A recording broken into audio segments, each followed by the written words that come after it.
Alors, nous avons donc un visuel. Éric Lantier, coach spécialiste en intelligence genrée. Comment ça va, Éric Lantier?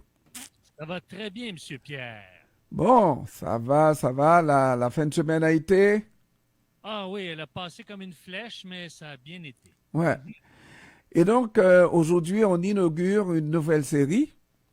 Oui, on va parler de la santé physique de nos jeunes garçons. On a beaucoup parlé de la santé émotionnelle, on a beaucoup parlé de la santé relationnelle des jeunes garçons. Mais vous savez, Monsieur Pierre, que nos garçons, s'ils ne sont pas en santé, eh bien, à ce moment-là, ils ne seront pas en mesure de rencontrer leurs obligations si un jour ils se marient, si un jour ils ont des enfants. Donc, c'est important d'entretenir une saine, un sain équilibre de vie chez nos jeunes garçons. Alors, oui, ben, autant pour les jeunes garçons que pour les jeunes filles, n'est-ce pas? Il faudrait que tout le monde soit en santé. Oui, Est-ce qu'on entend par là que le garçon a des responsabilités beaucoup plus physiques que la femme dans un couple? Généralement, il faut qu'on s'attende, pas que ce soit la femme qui jette la poubelle ou je ne sais quoi là, mais que l'homme, hein, joue un rôle physique dans le couple, beaucoup oui, plus que la femme. oui. Ben, il y a deux ou trois éléments dans ce que je veux mentionner. Dans un premier temps, pourquoi je cible et je cerne les garçons? Eh bien, c'est parce que justement, nos garçons ont une responsabilité, comme vous l'avez mentionné, parce que souvent, ce sont les garçons qui prennent moins bien soin de leur santé physique, alors que les femmes, règle générale, prennent mieux soin de leur santé physique. Dans un deuxième cas, dans un deuxième élément, il y a un deuxième élément que je veux soulever, c'est que les scientifiques sont très inquiets à l'heure actuelle, Monsieur Pierre, parce qu'on constate depuis les 50 dernières années une baisse de fertilité chez les hommes. Et ce qui arrive, c'est que ça a une incidence chez, chez les enfants de ces hommes-là. Euh, et cette santé-là commence avant la conception des enfants. Il y a des publications, comment dirais-je, des publications très sérieuses qui ont soulevé le point. Par exemple, le National Geographic, la BBC, le Dr.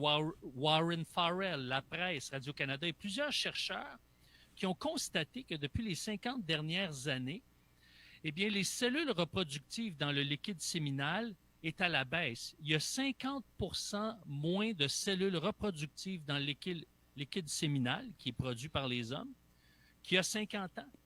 Donc, et il est continuellement en déclin.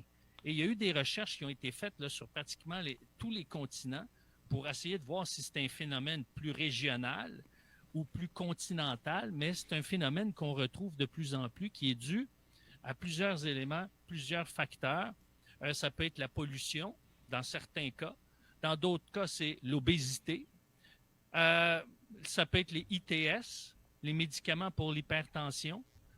Le simple fait de porter un cellulaire dans sa poche peut avoir une incidence sur votre production de spermatozoïdes. Tenir un ordinateur sur ses cuisses. Euh, la marijuana.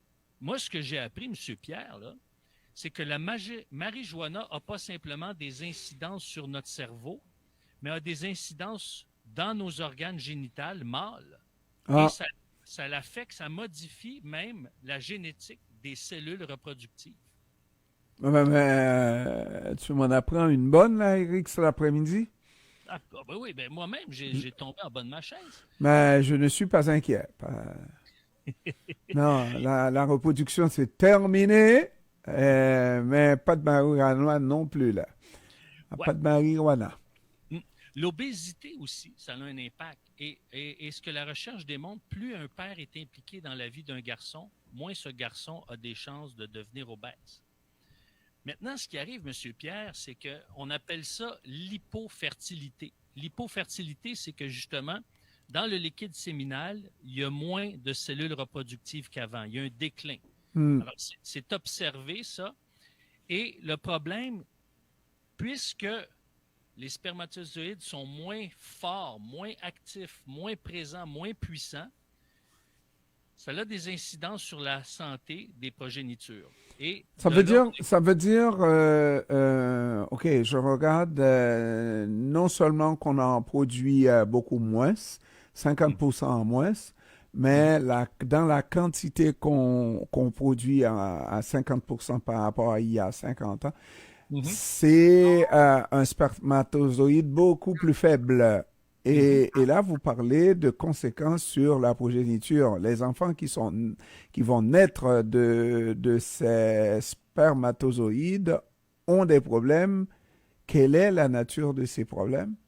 Mais c'est ça. C'est tout un enchaînement, Monsieur Pierre. Hein? C'est complexe, c'est un peu plus scientifique qu'à l'habitude aujourd'hui, mais c'est tout simplement pour montrer que notre mode de vie a une conséquence sur notre corps et notre corps va produire des conséquences sur ceux qu'on reproduit. Hmm. Pour répondre à votre question, dans certains cas, et ça ne veut pas dire que parce qu'on a moins de spermatozoïdes que ça va produire à chaque fois cet effet-là, mais ce qu'on remarque, certains de ces effets, c'est l'autisme, un trouble déficitaire de l'attention, un déséquilibre hormonal. Donc, on est en train d'observer, c'est assez récent, là, c'est assez récent qu'on observe les conséquences de cette réduction-là dans la teneur et dans la production de spermatozoïdes. Mais pour moi, c'est important parce que si on peut améliorer notre mode de vie, et si on fait des changements, par exemple, ça peut prendre de 3 à 6 mois pour redonner à nos spermatozoïdes une certaine vigueur, une certaine santé. Donc, c'est pas parce qu'on se met à mieux manger demain matin que la prochaine production va être en santé. Il y a un cycle. Mais Et c'est pour quand ça, même pas, comment, c'est pas la mer à boire dans le sens que de 6 à 9 mois, Eric, on se met au régime ou je ne sais pas, s'organiser pour mieux vivre, mieux manger, avoir une saine qualité, habitude de vie, je ne sais pas. Eh tout à ben fait. oui, c'est pas la mer à boire, surtout de la part des jeunes hommes, hein. Tout à fait. Oui, faire de l'exercice, parce qu'on remarque qu'il y a une corrélation entre une diminution des spermatozoïdes et un faible niveau de testostérone.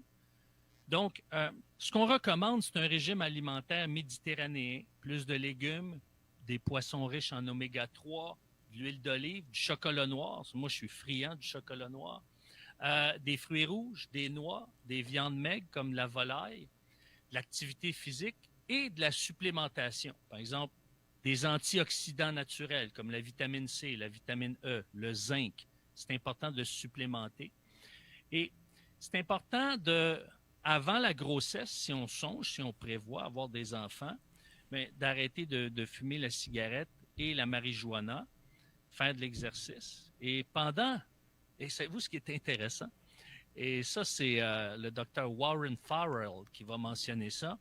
C'est que pendant la grossesse, lorsqu'un homme, un mari, est disponible émotionnellement pour sa femme, va l'écouter, va être patient envers elle, mais ça va faire en sorte que son enfant va mieux se développer et va avoir des caractéristiques qui vont démontrer plus de vigueur et potentiellement un enfant plus en santé. Alors, dans tout ça, on disait qu'il fallait s'impliquer comme père dans la vie de l'enfant pour éventuellement que l'enfant ne reproduise pas ou ne se laisse pas aller, adopte cette saine habitude de vie, mieux manger et tout.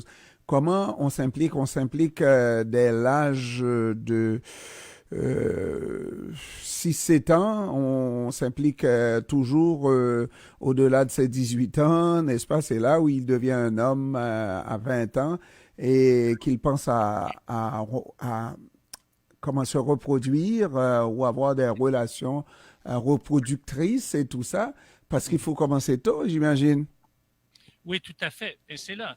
Si les parents donnent l'exemple, si par exemple on améliore la qualité de notre nourriture, donc si on s'alimente de mieux en mieux, si on mange plus de légumes, etc., si on abolit le tabagisme, par exemple on cesse de fumer la cigarette, la marijuana, et si, parce que là on devient un exemple pour nos enfants, donc on leur montre que c'est quoi un régime sain, un régime alimentaire sain, un mode de vie sain, et leur apprendre à faire de l'exercice régulièrement, un petit peu chaque jour. Vaut mieux en faire un peu, 5 minutes.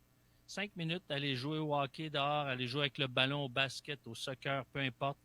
Mais développer cette habitude-là à faire de l'exercice, à aller jouer dehors, tout ça pour qu'on puisse développer un sain mode de vie. Mhm. Parce que, M. Pierre, il y a une chose qui est importante, c'est qu'il y a aussi la pollution qui joue en cause sur la production de spermatozoïdes. Mais ça, on n'a pas beaucoup de contrôle là-dessus. On peut faire notre part. Comme moi, je composte, je recycle. Des fois, même, je peux être tannant parce que je dis, ah non, ça, c'est recyclable, ça va pas aux poubelles. Mais notre part, elle est limitée. Par contre, sur notre mode de vie, sur notre alimentation, sur notre régime de vie, sur nos exercices, ça, on a un contrôle direct là-dessus. Et sinon, Et puis c'est le modèle aussi qu'on est pour nos enfants hein, qui nous regardent directement et qui vont reproduire exactement ce qu'ils ont vécu dans leur enfance.